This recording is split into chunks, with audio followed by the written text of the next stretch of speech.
Does curriculum really teach your child, or is it something else?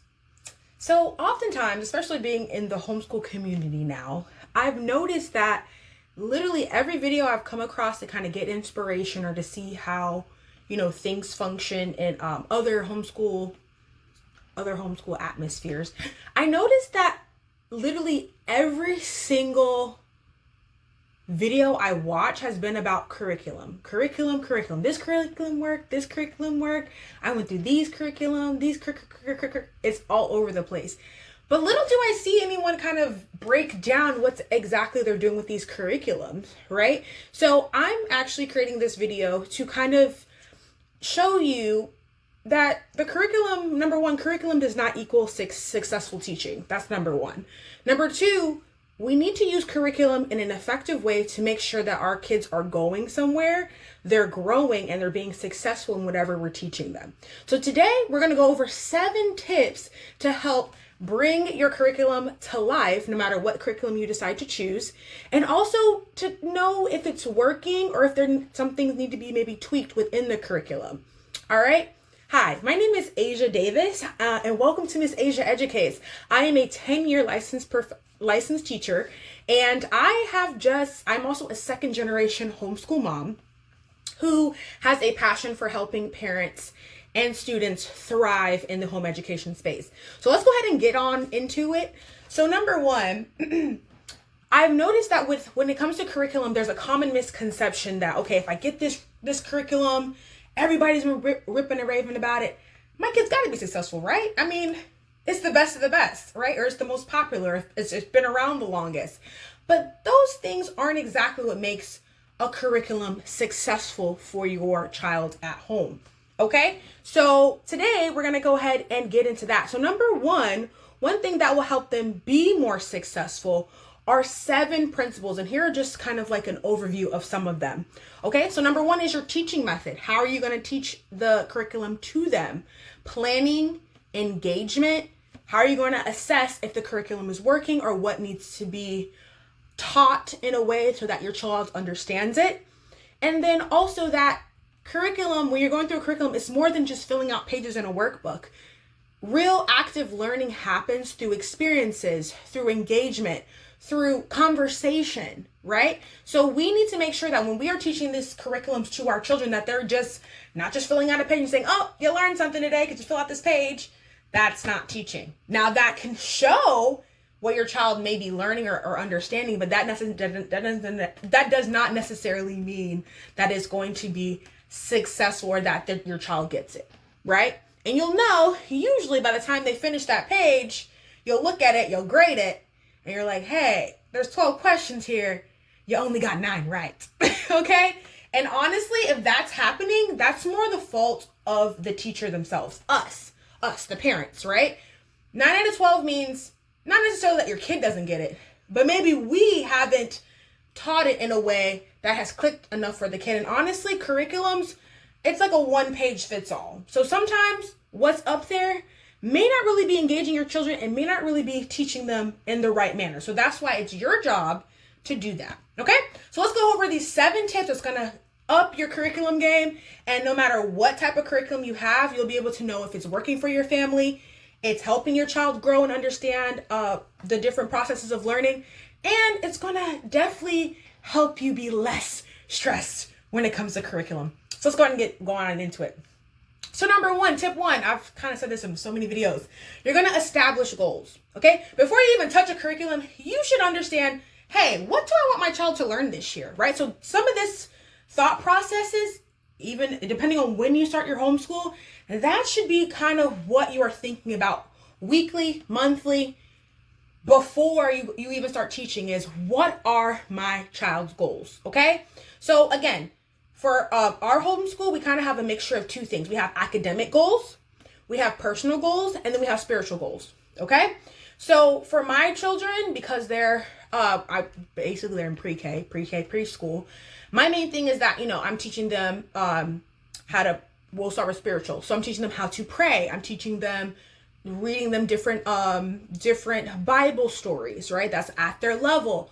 They're learning how to pray before they eat a meal, things like that.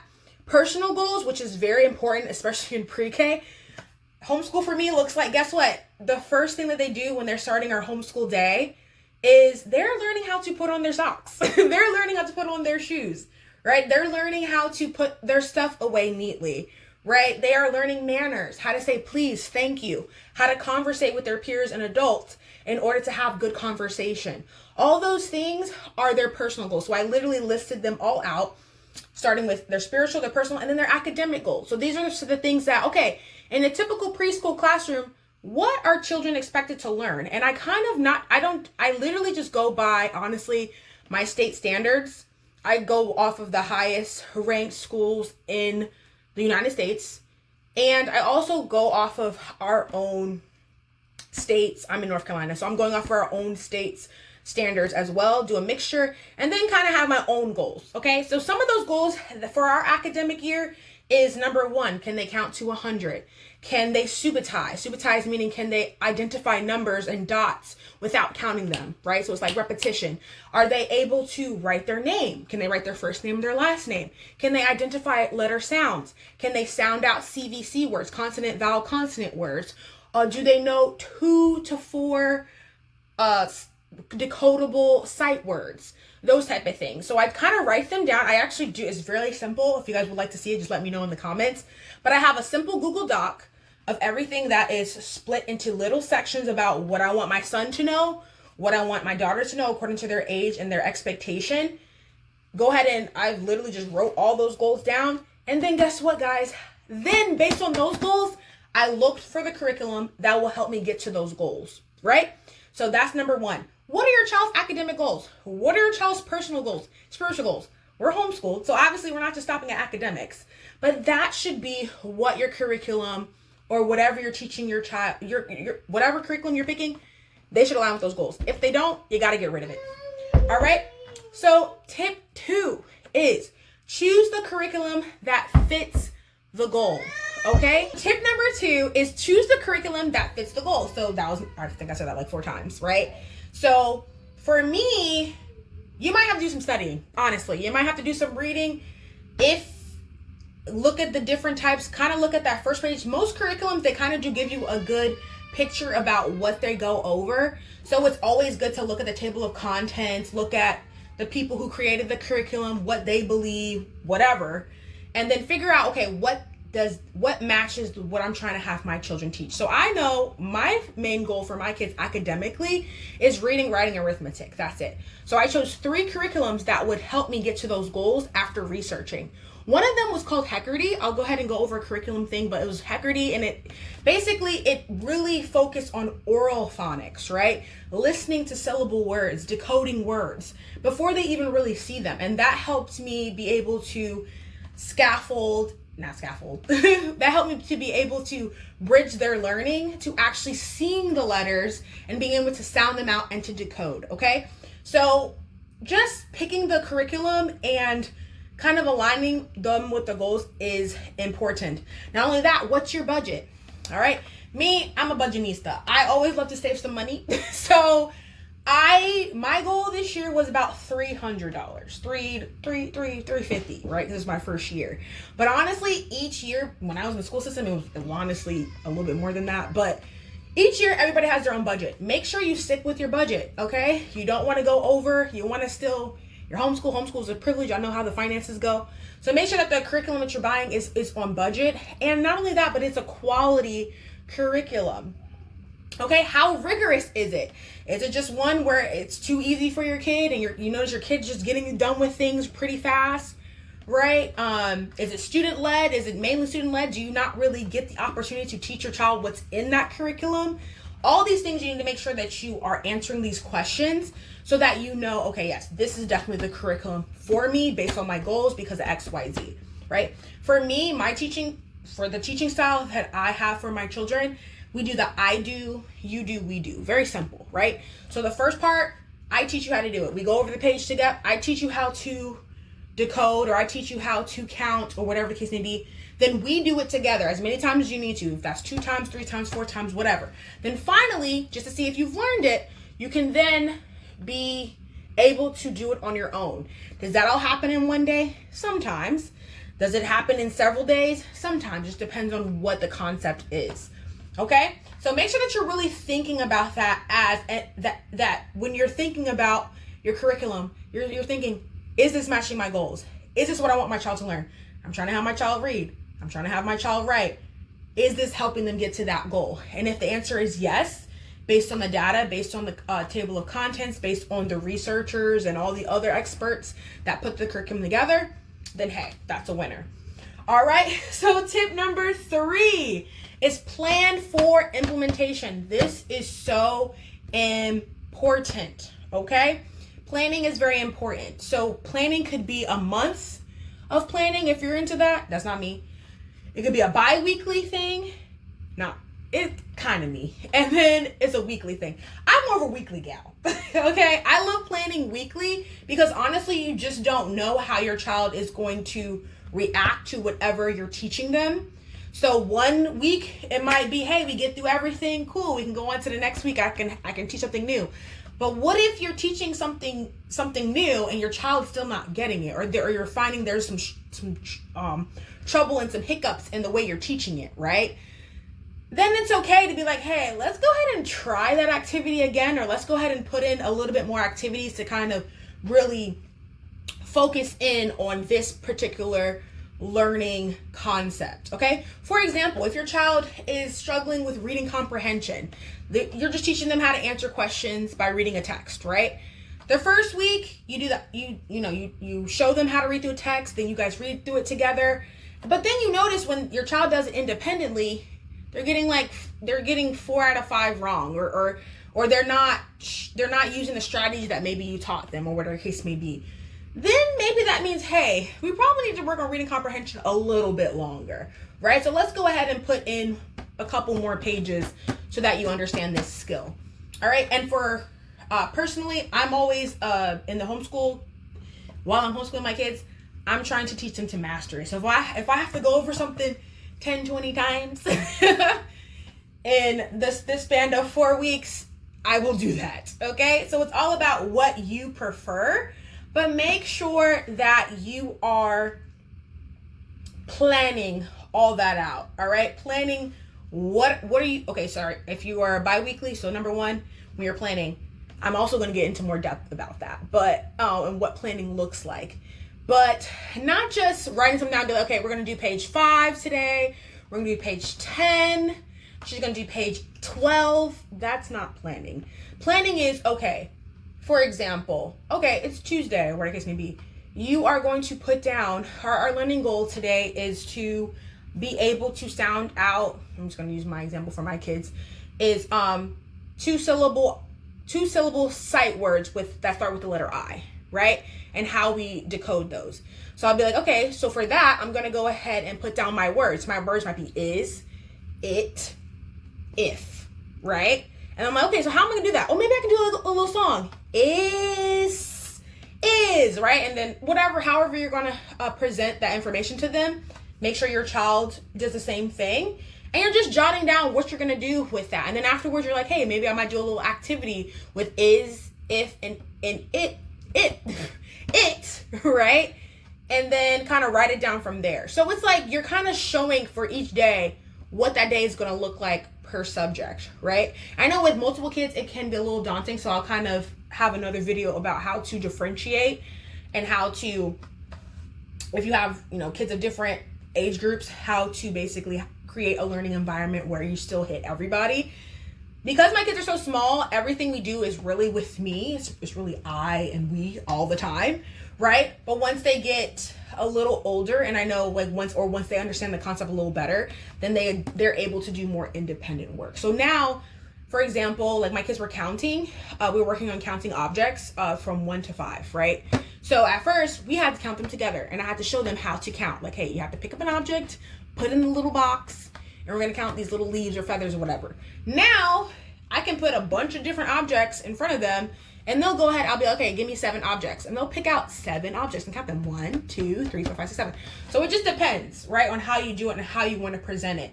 So planning, that is it. I'm going to have an in-depth video on that. That's like a nutshell in itself. So be on the lookout for that. Tip number four is know the content. If I don't say anything else, if you don't get anything else from this video, this is very important. So before your child even sits down to do any of the work that's on the page, you should know the content before they even start anything in the curriculum, okay?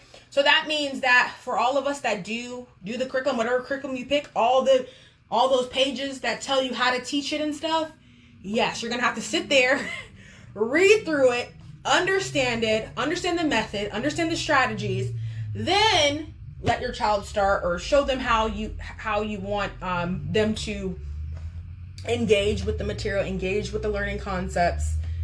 And then therefore it's important to do this because at that point you won't run into any hiccups when it comes to your child doing the work. Okay? Has there ever been I can't be the only one, but there's been times where I've winged it, right? I didn't look over the curriculum before. I didn't read through the beginning pages. I start the first day and I'm over here reading every 5 seconds.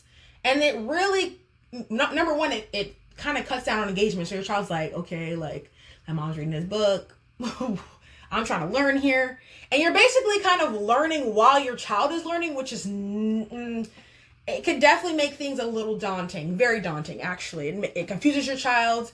It doesn't allow you to be confident in what you're doing. So it's very important to know the content before you teach. If your child is in pre-K, or if your child is 5 years old, or it may be, make sure you understand that whatever you want them to learn for that quarter, that you know like the back of your hand, right? That you can stand up there no matter what goes on and you can teach it, right? If your child is in Algebra 1, yes, you might have to sit down before your child even starts their work and go ahead and do a few problems yourself, right?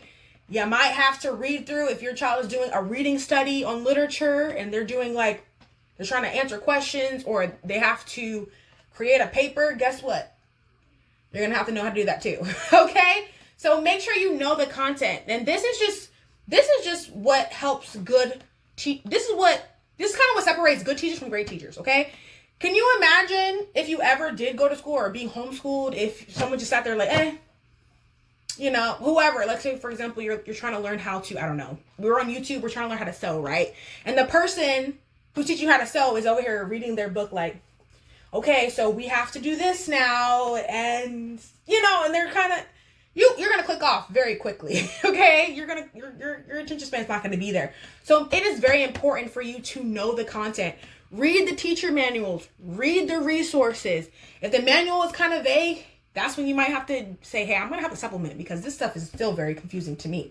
So if it's confusing to you, it's going to be confusing to your child, okay? So make sure you know that content by the back of your hand. And if you're new, I would say this also, that along with knowing the content, make sure that if that curriculum is fairly new to you, like maybe it's the first or second year, it might be a good idea to go ahead and follow those scripts to kind of see how they present the information, how they teach certain subjects. Do they have good modeling strategies in there, etc., right? So then you'll be able to be like, hey, all right, now I understand how to teach this, okay? And follow that script to a T that first year for the most part. Now, as you get more acclimated, that's why, and I'm going to get to my next point, but as you get more acclimated to the curriculum, then you become more comfortable, and then you can kind of switch out activities, supplement things. You kind of switch things around, but still stick with the same bone. Still stick with the meat and potatoes of the curriculum, if that makes any sense. So I hope I'm being clear. If I'm not, go ahead and put it in the comments. But yes, know that content backward, forward. If you got to look at some YouTube videos on top of the curriculum, just make it. And then guess what? You're going to be so confident. Your kid's going to see your confidence. And guess what? They're going to be all into what you're teaching. Okay? So know that content. All right, tip number 5. I know that was kind of long-winded. Tip number 5, give curriculum time to work. I don't know what it is. I'm not judging y'all out there. I mean, being a teacher, I guess an ex-teacher, maybe that's another reason, because I felt like when I was in the school system, they did this a lot. There was a lot of curriculum switching. And curriculum switching because they were like, oh, the kids aren't being successful, so we must have to switch the curriculum. Guys, I'm going to tell you guys this. I don't know who's out there who needs to hear this, but curriculum doesn't equal success, okay? It does not matter what curriculum you have. Sometimes it does. Sometimes, okay. What really matters, you can have a bogus, terrible curriculum and still be a great teacher and your child be successful. Okay? You can make a mistake and be like, this curriculum is really not working for us, but you know what? Let me go ahead and hang in there and kind of see what I can get out of it.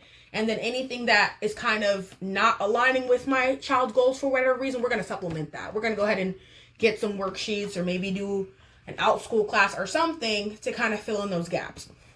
Hey, welcome to teacherhood. If you decided to sign up for homeschool, you already know it's not easy, right? And unfortunately, no curriculum's perfect. It's not. It's never going to be. I'm actually going to tell you that right now. No curriculum is ever going to solve all of your child's problems, okay? But guess who is and who can solve your child's problems? You as a teacher. You have the power to turn that maybe mediocre curriculum that you're regretting that you bought because you're not seeing results. And you can change as a teacher, right? Maybe that means reading a little bit more books to kind of make it alive. Maybe that means turning the activities into something that's more hands-on, more engaging, right? Maybe it just means, hey, let's go ahead and I see that they have an excerpt of Alice in Wonderland. Let's go ahead and grab that from the library and see if we can get to our goal that we're really trying to meet, right?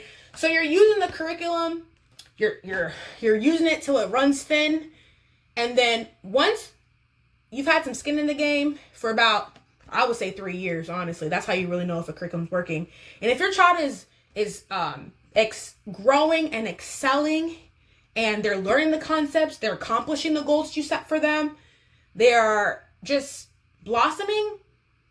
I mean, whatever's broke, don't fix it, right? Now, if you're doing all this stuff and you're like, hey, I'm going through this curriculum, but I'm noticing that it's not meeting my child's goals over the past 3 years, and I had to supplement a lot, okay, for this to make it work. Maybe it's time for me to look at something new. Go ahead and do that. But please make sure that you still take time to go through and to run thin the curriculum just to make sure that you have covered all bases and that, you give it some time to really see if it works or not, right? Because when you're switching curriculums like this, you're gonna get confused, the child's gonna get confused, the information is presented in random ways, it just doesn't click, right? So I would just say, give curriculum time to work. Stick with a program for at least 3 years before judging its success. Then, after that, if you notice that it's really not working for your goals and you just want to try something else, or you've been researching, you're like, hey, I found it. I think this is exactly what I need to help my child be more successful. Then go ahead and change. But switching every 5 years, or not every 5 years, switching every quarter or every year, guys, please don't do it. You're wasting money. You're wasting time. And you have to learn all that stuff all over again. So you might as well just stick to something, especially if you're not from the teaching profession and you're like kind of getting like overwhelmed. It's most likely because you're switching way too much. Okay, chill out, slow down on that, and just go to your curriculum and stick with what you have chosen. Okay, for your child's learning goals. All right. Number 6. Guys, we're almost done. Thank you for sticking in there. Number 6 is make the curriculum engaging. Like I was pinpointing earlier. Drawing and filling in worksheets is not learning. Okay, yes, it can show different types of learning, but that doesn't really show if your child knows something or not. Okay? Make it engaging. All right, so worksheets aren't enough to bring it to life. It's just not. I'm in pre-K. I'm teaching pre-K right now. I used to teach 3rd grade with 20 kids. Sometimes they had to sit down and do some worksheets. Yes. But sometimes they had to sit down and talk about a concept with their peers, right? Use that time and think outside the box as well. So there should be times where, yes, they're filling out some sheets that might, for an assessment, or you're trying to see if they know a certain concept. Maybe you're going over 3D shapes. You're trying to say, hey, identify those 3D shapes, match them up, whatever. Cool. But there are other ways to engage your child where they're still learning. They're still sometimes having fun. Sometimes they're just like, wow, we're going over this stuff. But it just kind of piques their interest, if that makes any sense. So some examples of this is to play Kahoot games. If you guys have never been on Kahoot, it is so fun. All you need is like 1 or 2 people. Sometimes you can even do it independently. You can put them on Kahoot and you can find everything. Okay, you can find 3D shapes, algebra, short reading passages, comprehension, all that stuff on Kahoot or quizzes. I'll kind of go over those cool, fun game type things. But it brings learning to life. And literally, you only got to be up there for 10 minutes, 10 to 15 minutes. And you're like, hey, we're going to go over subject and predicate. Do some subject and predicate games, right? Bring it to life. If you have some cool card games, go ahead and bring them out. Bring them out like once a day or whatever the case may be. Maybe you're switching up. Maybe your engagement is, okay, we just read Little House on the Prairie. I'm just putting that out there. Little House on the Prairie. Hey, can you draw me a picture of something that really resonated with you today as we read Little House on the Prairie? Like, what were you interested in? What do you predict's gonna happen? Maybe have them draw a picture and then maybe write a little summary at the bottom based on what you're saying, right? Just bringing that. They can give you the information, but bringing it off the page, right? Bringing it off the page and really engaging your child. One example that I just did recently was I actually take my kids, they've been counting, they've been learning Singapore math. So, and the 10 by frame, I know I'll show that later, but the 10 by frame, instead, I might even insert a picture, but I just had the kids, I drew a little 10 by frame, and for each sidewalk, I said, okay, this is 7. So I put 7, and then I had them fill it in, right, for 7 dots, right, to represent the number. With chalk at the park, right? Now is engagement always the goal? No, but it is something that shows, hey, learning can be fun. Learning can be like engaging, and you'll just see how much your children kind of perk up when you're doing something new. Okay, it doesn't even have to be every day. Maybe one day you're like, okay, today we just got a paper and pencil day. Trust me, I have those days. We don't have worksheet days today, right? Usually my assessment days are worksheet days, right? But I really do try to have at least one activity out of reading, writing, and arithmetic that engages my child in some sort of way. So I will definitely have another video to kind of give you more examples of how to engage your child. But when you do that, it kind of pulls them into learning. It makes it fun for you. It makes it fun for them. And it kind of, honestly, it opens up critical thinking for yourself and for your child when you make it a little bit more engaging, right? Because nobody's going to want to sit there and just be like papers every single day and be like, oh, I've learned something. Not all the time, okay? Sometimes, not all the times. All right, so, here's some other cool videos. Quirky YouTube videos that dance, that bring whatever you're teaching to life. Games like Kahoot or quizzes. I've said that. Outdoor lessons, sibling tutoring. If you have siblings and they need something to do, or you're like, hey, have your children be little baby teachers, okay? If they've already been through the grade levels, that's even a better way to review information is by teaching their sibling or maybe having them collaborate on a certain ideal, okay? If your child's not talking, they're not learning. Yes, writing down is one way. Those are 2 things that I really hold dear. Number 1 is talking as much as possible. If we're doing all the talking, we're doing the learning. Whoever's doing the talking is doing the learning. So have your child talk all the time about whatever it is with their sibling or whoever else is in their class, if you're in a co-op or whatever. And then number 2 is writing. That's another thing. So that's why writing is very important in my household, because writing also shows learning as well. And of course, reading. So being able to read, being able to understand information. So yes, if they're talking, writing, and reading, they're going to go far. All right. So that is tip number 6. And like I said, I will promise more engaging strategies. So if you are interested in that, go ahead and hit the like button and go ahead and subscribe so you will not miss those videos, because they're coming soon. All right, we got one more. Tip number 7. This is my last. Thank you guys for sticking in there. Okay, if you made it this far, go ahead and do a like, maybe even share it with another homeschool parent or home educator who will find this information valuable. Really appreciate that. All right, so tip number 7, my final tip, is to track growth and assess. That is the last piece to a good way to use your curriculum, okay? Guys, if you're not assessing your children, if you're not trying to see where they're going, how do you know if they're really reaching those goals, okay? So it's very important for you to track growth and assess. So for me, even though my kids are in pre-K, I need to prove that whatever they're learning, they're understanding and they're knowing, okay? Sometimes filling out a worksheet is not enough. So for me, I personally assess based on my goals. I have like a little check off list that I actually a lot of them you can find for free. I can actually share them if you guys would like. So if you would like to know like what I use to kind of track my pre-K growth to see how they're reaching their milestones, go ahead and put a comment below and I will share with you guys that what I actually use, which I'll be getting into also very soon. Okay, so for me, I personally like to track quarterly. So for each and every semester for me is 8 weeks. 8 weeks, and they go to school 4 days out of the week. Okay, so 4 days out of the week, by the end of the week, whatever our goals are for that quarter, I have a little spreadsheet and I mark off whatever that may be.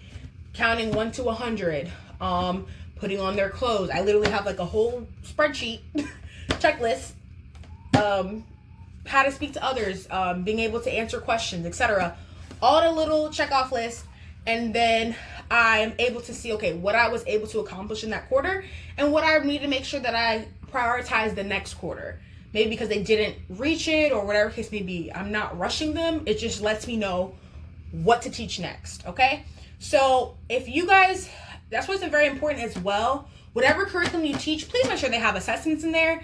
Please make sure they have a place where you're able to kind of track where they're going within the curriculum. And that, not only that, but that the curriculum also builds on each other. So for example, if your child is in 3rd grade and they're teaching multiplication, hopefully they taught them addition. They taught them in the curriculum a portion where they actually went over 2nd grade material. And that they didn't just jump and assume that they knew multiplication, if that makes any sense. So before you get to multiplication, you have to know addition and subtraction, right? You have to know certain things that build on each other, right? Addition and subtraction are both things that you actually need for multiplication. Multiplication is just repeated subtraction. And division is repeated subtraction, multiplication is repeated addition, basically. So if they don't know those things and your curriculum is jumping them into stuff, that's a no-no, okay? You want them to start at something simple, understand one concept, and make sure it builds on another, especially when it comes to math. Guys, I'm gonna let you guys know right now, the research I've been doing on homeschool, one thing that we are very good at is reading. We're very good at reading, we're very good at writing. Great. But one thing that is lacking, according to the data, is math. Okay? Math is something that a lot of homeschool schoolers struggle with, especially when they go to higher education, or it's just something that they struggle with in general, right? Is math. So it's very important that you choose a curriculum that's really going to build on one another. Math is one of those skills you have to build on it. Same thing with reading, right? You got to start with decoding first. You got to start with understanding phonics. You got to start with understanding the science of reading, right? How do we read? How do we know we're reading, right? Etc. Right? So make sure that they're able to kind of step them up to the next level and not just throw them in there. If you see that a lot of and that what I'm trying to be like chill, but it's just sad that sometimes I see curriculums and they're literally just jumping all over the place. And then you're wondering why you're confused and you're burnt out and the kids are confused because it's all over the place, right? That's why I say sometimes the curriculum is just not enough. Sometimes you might have to supplement. Sometimes you're like, hey, we're trying to learn and master multiplication. We're going to go ahead and skip this geometry piece for right now, okay? And really focus on your multiplication because that's not our goal right now, right? So just also use that information to make sure that you get to whatever your learning goal is. Remember, that's the goal of showing if your child is growing, okay? Oh, that's a good one. That is what you are showing to know that your child is growing, okay? So I like that. But anyway, so yes, make sure you're tracking growth and you are assessing their progress on a regular basis. For me, it's quarterly because my kids are younger, right? But if your child is older, it might be a weekly check, right? It might be a bi-weekly check.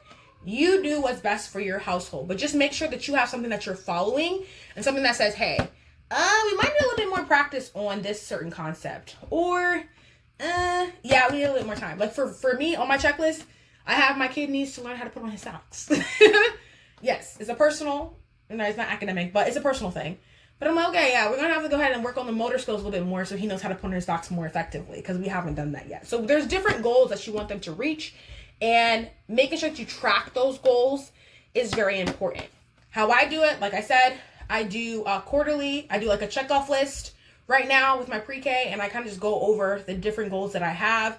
Honestly, that first sheet of goals that you've already mapped out for the year, that could be your assessment right there. Like, hey, do they know the multiplication facts for 3 facts or something like that? Do they know how to ask and answer questions from a text? Whatever it is, if they're able to do it and you have like the data and you have like the sheets to prove that they understand that concept, good for you, right? Celebrate and go from there. But at least you're not like wondering like, oh, am I doing enough? This is going to help you and give you peace of mind to know that if you're doing something enough or not. Okay. And again, I'm going to have another in-depth video coming soon. I'll probably break each and every one of these down on how you can successfully show that your child is growing, that you can how you can track their growth, and how you can effectively assess them. Okay. So again, look out for those videos. All right. Curriculum is a tool, but you are the teacher who makes it come alive. Okay. Reminder, parents' effort, planning, and creativity drive true growth. The curriculum does not drive growth. The curriculum does not drive success. You as the parent drive that success. Okay. So I know this is probably a lot. It sounded like a lot. I know. If you have any questions, please go ahead and do that in the comments. Thank you so much for tuning in. I really enjoyed this video. Please, if you found this video helpful, please like, share, and subscribe so more parents can thrive in home education. So until next time, thank you so much. And Godspeed. Bye-bye. See y'all later.